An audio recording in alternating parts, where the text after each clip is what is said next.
নওশাদের মারে মুসলমানের ভালো করবে না মাটা করবে খাঙ্কি ছেলে সেটা বলা আগে আব্বাস আর নওশাদের উত্তর দিতে হবে না তো খাঙ্কি ছেলেকে দেখে দেবো দুই খাঙ্কি। আমি আর 24 ঘন্টা অপেক্ষা করছি ওই ব্যক্তিটি প্রকাশ্যে এসে যদি এই বক্তব্য প্রত্যাহার এবং এই বক্তব্য তার ভুল হয়েছে এই মর্মে তিনি না বলেন, আমি আব্বাস সিদ্দিকীর ছোট ভাই নওশাদ সিদ্দিকী বলছি, ওনাকে আমার কোন কোন জায়গায় আইনি লড়াই করতে হবে আপ টু দিল্লি পর্যন্ত, আমি ওনাকে ছাড়বো না। আমি রাজনৈতিক সৌজন্যতাকে পছন্দ করি, প্রাধান্য দিই। আমার ভুল থাকলে আপনি আমাকে রাজনৈতিকভাবে প্রতিহত করবেন। শব্দ চয়নের ক্ষেত্রে আপনি যে মাত্রা ছাড়িয়েছেন এটা ছেড়ে কথা বলবো না। তবে হ্যাঁ, আমি কাঁটা তোলা দুর্গন্ধ চাপা দেওয়ার পক্ষে নয়, আমি আইনি লড়াই করব।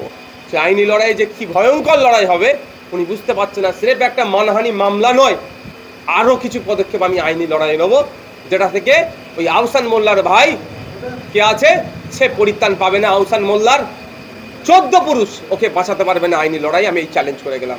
হ্যাঁ, আর একটা কথা বললাম, উনি উত্তেজনাবশত যে কথা বলেছেন, আমি 24 ঘন্টার সময় দিচ্ছি। উনি ওনার বক্তব্য আজ থেকে 24 ঘন্টা যে উনি ওনার বক্তব্য যদি প্রত্যাহার করে নেয়, আমাদের একটা পরিবারের একটা লেগেসি আছে, ঐতিহ্য আছে, সেই জায়গাটা থেকে দাঁড়িয়ে আমরা ক্ষমার নজরে দেখব। ওর বাবা হচ্ছে শওকত মোল্লা। কি বলছি, ওর বাবা শওকত মোল্লা আর ওদের নেত্রী মমতা ব্যানার্জি। তাদের ক্ষমতা থাকে তো আমাকে বেঁধে রাখতে বলো। 26 বিধানসভা আমি তো 1 নম্বর ব্লকে ওই জন্য এসেছি, আমি 1 নম্বর ব্লকে এসেছি। ওরা যেখানে উঠা বসা করে, ওরা যেখানে দায়িত্বশীল আছে সেখানে এসেছি। কি করতে পারে সেই থেকে রাজনৈতিক টেনশনটা অবৈধ পন্থা অবলম্বন করে মারামারি হানাহানি খুনোখুনির দিকে ওরা চলে গেল। আপনারা দেখুন পঞ্চায়েত নির্বাচনে কিভাবে বোমগুলি পিস্তলে আইএসএফ সহ সাধারণ মানুষের উপর আক্রমণ চালিয়েছে, তাদের ভোটাধিকার কেড়েছে। লোকসভা নির্বাচনেও এই প্রাণগঞ্জ, জাগলগাছি, তারপরে আপনার নারায়ণপুর অঞ্চলে কিভাবে ভোট লুট করেছে। তারপরে আমরা কি দেখছি, গত 10 তারিখে ভাঙড়ের এক মানুষকে খুন করলো। তার রাজনৈতিক পরিচয় আছে, সে তৃণমূল কংগ্রেসের একটা দায়িত্বশীল অঞ্চলে। কিন্তু প্রশ্ন, খুন করার সাথে সাথেই শওকত মোল্লা আইএসএফকে দেখে দেওয়ার চেষ্টা করলো। আইএসএফ করেছে, আমার নামেও বললো। কিন্তু দেখুন লাস্ট আপডেট যেটা আমার কাছে আছে, যে যাকে খুন করেছে রাজ্জাক খাঁ, একদা তিনি আরাবুল সাহেব ঘনিষ্ঠ ছিলেন, এখন শওকত সাহেব বলছেন তিনি শওকত ঘনিষ্ঠ। তাহলে আর যাকে গ্রেফতার করেছে মুফাজ্জল মোল্লা, সেও আবার শওকত সাহেব ঘনিষ্ঠ। তাহলে এটাকে পুরো পরিস্পষ্ট হচ্ছে কোনো একটা লেনদেন বা কেউ এগিয়ে আসছে, নেতৃত্ব জায়গায় উঠে আসছে, এটা সহ্য করতে পারেনি। গোষ্ঠী কন্দলের কারণে খুন হতে হলো ভাঙড়ের একটি তরতাজা যুবককে। আমি বিধায়ক হিসাবে কন্ডেম করছি, যারা খুন করেছে সর্বোচ্চ শাস্তি তাদের দাবি চাইছি, এবং সাথে সাথে এই খুনের সাথে যারা যুক্ত কেউ না ছাড় পায়। আমি ধন্যবাদ জানাবো পুলিশ কর্তাদেরকে যে সঠিকটা অন্তত রূপটা ধরতে পেরেছে যে এর সাথে কারা যুক্ত।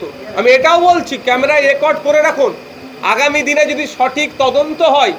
শওকত সাহেব এসে যে ওই রাজ্জাক খান মৃতদেহর সামনে দাঁড়িয়ে অনেক গল্প শোনাচ্ছিলেন না, আমাদের নামে অনেক কুৎসা করছিলেন না, রাইট সাইড লেফট সাইড আগে পিছনে যারা দাঁড়িয়েছিল, ছবি যাদের এসছে, হয়তো সঠিক তদন্ত করলে ওদের মধ্যেও অনেকে উপস্থিত আছে ওই খুনের সাথে। কারণ যে মোফাজ্জল মোল্লাকে গ্রেফতার করেছে, সেই মোফাজ্জল মোল্লা লাশের অদূরেই এসে আবার দাঁড়িয়েছিল শওকত সাহেবের কাছে, দাঁড়িয়ে আমাদের সম্পর্কে তাদের টিম অনেক মন্তব্য করলো। কিন্তু আমরা কি দেখতে পেলাম যে কারা খুন করছে তৃণমূল, খুন হচ্ছে তৃণমূল, আর দোষটা আইএসএফ এর উপর চাপিয়ে দেওয়ার চেষ্টা করছিল। তবে একটা কথা বলি আমি, এটা পলিটিক্যাল ক্রাইম করেছে, শুধু একটা মার্ডার নয়, এটা একটা ঢিলে একাধিক পাখি মারতে চেয়েছিল।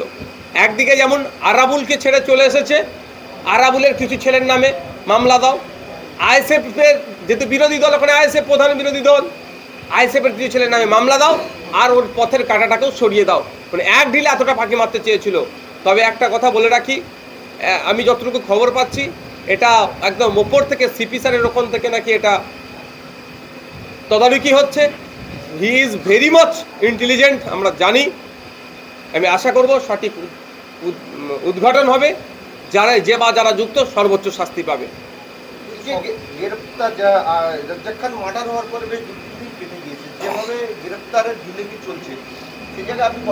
দেখুন, আমি একটা কথা বলি, এটা ইনভেস্টিগেশনের পার্ট।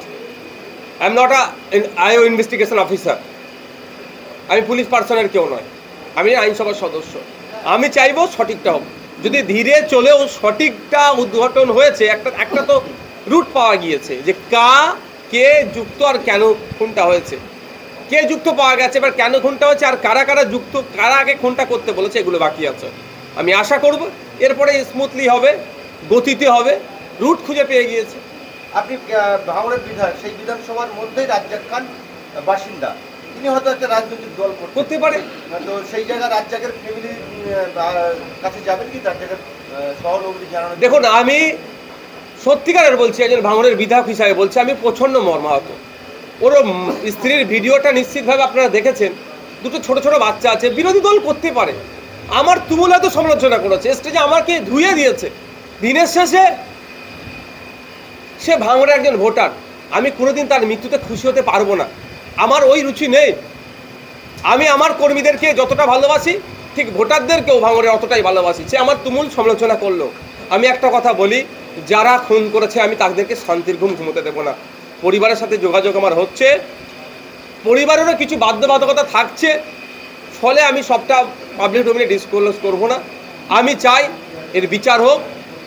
যদি কেউ ঢিলেমি করে, কাউকে যদি বাঁচাবার চেষ্টা হয়, আর কাউকে যদি মিথ্যাভাবে এর সাথে যুক্ত করা হয়, দেখুন একটা কথা বলে দিই, বাঁচবার জায়গা নাই। একজন গ্রেফতার হয়েছে মানে এই মামলাটা আমি দরকার লাগলে চালিয়ে নিয়ে যাব। ওকে বাঁচাবার চেষ্টা হলো, মামলা সিবিআই যাবে প্রয়োজনে, তখন আবার এই মোফাজ্জেল মোল্লাকে খুঁজে বার করবে, আবার ওই যে দুটো বাইকে চেপে ঘুরে গিয়েছিল তাদেরকে খুঁজে বার করবে, আবার ওই জিয়ারুল্লাহ কি রেজাউল কি নাম একটা আর একজন জহিরুলকে খুঁজে বার করবে। এবং শুধু তাই নয়, আমি এটা বলে যাচ্ছি আপনাদেরকে ক্যামেরার মাধ্যমে, এই মোফাজ্জেল মোল্লা পেশাদার একজন খুনি। এই মোফাজ্জেল মোল্লার গুলি ছুড়াতে ভাঙড় চালতা বিদিয়ার আমার একটা ছেলের লোকের পা নষ্ট হচ্ছে, একাধিক লোক গুলিবিদ্ধ হয়েছে এর জন্য। 2009 সালে খুন হয়েছে এই মোফাজ্জেল মোল্লা, তার সাথে একটা পেশাদার কিলার, একে শেল্টার শওকত মোল্লা দেয় সবসময়। শুধু তাই নয়, এ খুন করার 8 ঘন্টা আগে পরে কোথায় ছিল এর মোবাইলের লোকেশনে সিডিআর খুঁজলে পাওয়া যাবে, তৃণমূলের কোনো নেতার অফিসের মধ্যে কি অফিসের বাইরে কোনো নেতার সাথে কথা বলেছে, এটা পাওয়া যাবে। সুতরাং ছাড়ের জায়গা নেই, রুট পাওয়া গিয়েছে, রুটটাকে ধরে এগোবো। আমি আবারও বলছি, ও তৃণমূল করে বিজেপি করে আমার দেখার দরকার নেই। ও ভাঙড় রাজ্জাক খান ভাঙড়ের ভোটার, আমাদের ভোটার, আমি ওর প্রতিনিধি, আমারও দায়িত্ব আছে ওর পরিবারকে বিচার পাইয়ে দেবার। এই লড়াই চলবে যতদিন না ওই পরিবার ন্যায় পাচ্ছে, প্রয়োজনে আমি আইনি লড়াই করবো, পরিবারকে ন্যায় আমি পাওয়াবো। দেখুন, এটাই তো প্রশ্ন। মল্ল তৃণমূলের সমর্থক, আর মল্ল তৃণমূলের নেতা, মাল্য তৃণমূলের নেতা, তাহলে বিচারটা কার কাছে চাইবে আর কাকে দোষী করবে? এটাকে ধামা চাপা দেওয়ার চেষ্টা হচ্ছে। আপনি বললেন না এত ঘন্টা পার হয়ে গেল, এতক্ষণ পরে কেন অ্যারেস্ট দেখাচ্ছে?